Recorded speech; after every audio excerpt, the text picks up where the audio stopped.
the context here is that never before in the history of European Cup semi-finals in this tournament has a team scored 34 points and lost.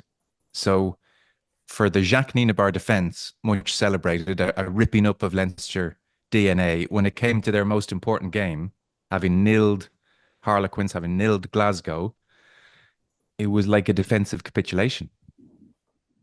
Yeah. Well, the need of our defense is obviously very effective until somebody finds a key to unlock it.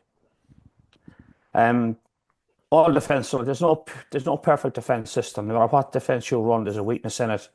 And I'm not talking about, maybe a player doesn't make tackles or a player doesn't do what you're supposed to do. There are weaknesses in every defense. The blitz defense, as we call it traditionally, or the rush defense, is an all or nothing defense. And when it gets broken badly. It's very hard to recover from it. Plus, the fact is you play your wings very high because they're your outside defender. They're the guys we often see shooting out the line and getting the ball carrying possession in the backfield. And because they play high, the space in the backfield, and then this kick options in the backfield on broken play as well. And we saw that for the first try, for Tommy Freeman's try off that line break.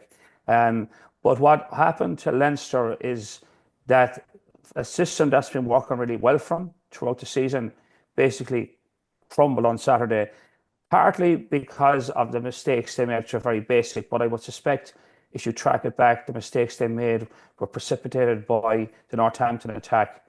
And Northampton obviously did their homework. They got a lot of things right. But when Leinster look back on those five tries, four of them were preventable. The fourth try, which was the box kick that bounced right for Northampton, I think you can discount that. That can happen any Saturday to anybody.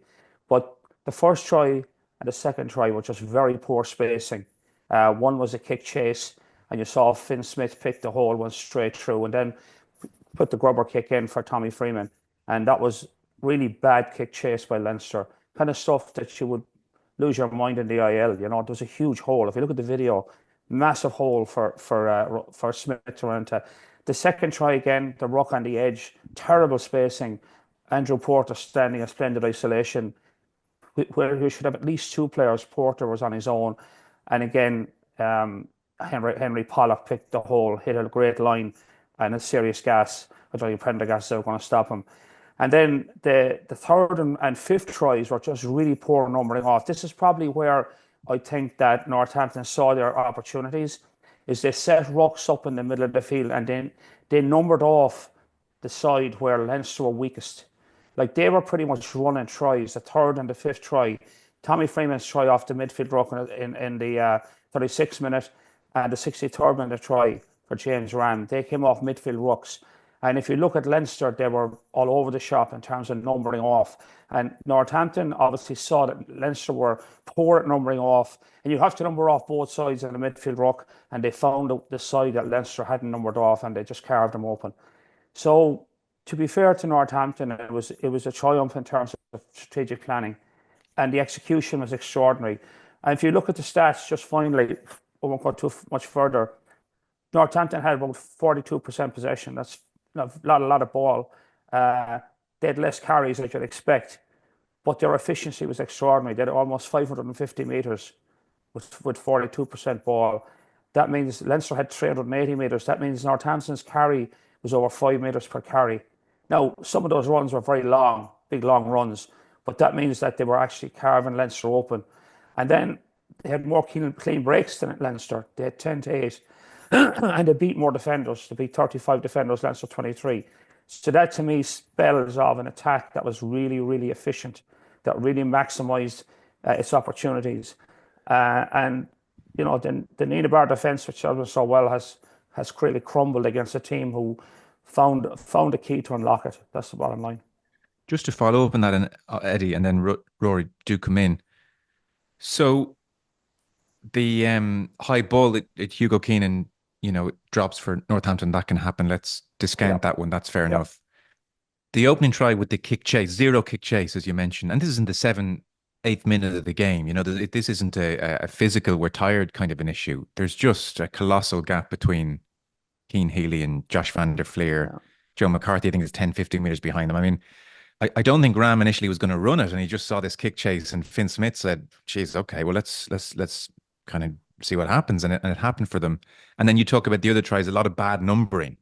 Yeah, I think for the Pollock one, you can see Tommy O'Brien is like pointing, like we're with so many numbers on the short side, someone get over this big yeah, gap between Porter and Sneeman. And then the other tries, you know, it's just a ruck in midfield, and suddenly there's a 4v2, and they haven't had to do much to get there. no.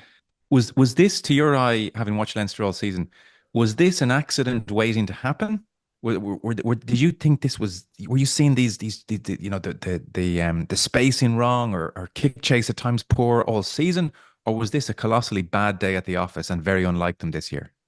Well, I would say that I've seen weaknesses in that blitz defense all year. I've seen times when teams could have exploited it, but just didn't have the moxie to do it. They didn't have the smarts, and Leinster got away with it. And again, you're talking about a team that, Leinster, they had this saying in Leinster, and it comes from obviously the Springboks.